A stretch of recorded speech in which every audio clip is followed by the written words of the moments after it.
হাড়কাঁপানো শীতে যেখানে লেপ থেকে বের হওয়াই দায়, সেখানে প্রয়াগরাজের বরফ শীতল পানিতে স্নানে নেমেছে লাখো লাখো মানুষ। ভারতের উত্তরপ্রদেশের গঙ্গা, যমুনা আর পৌরাণিক সরস্বতীর এই মোহনায় তীব্র শীত উপেক্ষা করেই ভিড় জমিয়েছেন অগণিত তীর্থযাত্রী। কুয়াশাচ্ছন্ন নদী তীরের এই বিশাল কর্মযজ্ঞ ওপর থেকে দেখলে মনে হয় যেন এক জনসমুদ্র।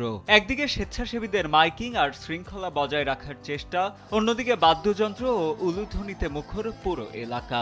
সব মিলিয়ে ত্রিবেণী সঙ্গমের তীরে তৈরি হয়েছে রপ রপ আমেজ। আজ পৌষ পূর্ণিমা উপলক্ষে আমি এখানে স্নান করতে এসেছি।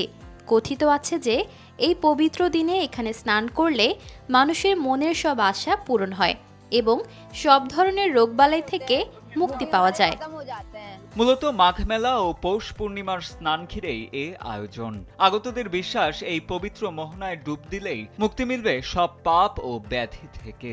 তাই তীব্র শীত উপেক্ষা করেই কেউ প্রদীপ ভাসাচ্ছেন, কেউ ব্যস্ত দান ধ্যানে। তীর্থযাত্রীদের কাছে হাড় কাঁপানো শীতের চেয়েও এখানে বড় হয়ে উঠেছে তাদের দীর্ঘদিনের ভক্তি ও বিশ্বাস। আমি আমার পরিবারের সাথে দিল্লি থেকে এখানে এসেছি।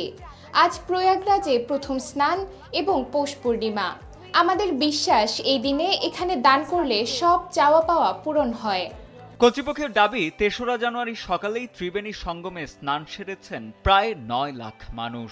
আর এই স্নানের মধ্য দিয়েই শুরু হয় মাসব্যাপী কল্পবাস প্রথা, যা চলবে আগামী ১৫ ফেব্রুয়ারি পর্যন্ত।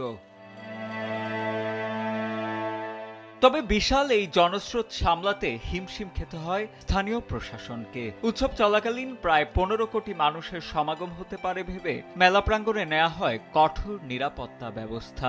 সিসিটিভি নজরদারি আর বাড়তি নিরাপত্তা বাহিনীর উপস্থিতিতে প্রয়াগরাজ এখন এক নিশ্ছিদ্র উৎসবের নগরী। কঠোর প্রশাসনিক নজরদারি আর বাড়তি নিরাপত্তার চাদরে ঢাকা প্রয়াগরাজ যেন এখন পরিণত হয়েছে উৎসব মুখর এক জনপদে।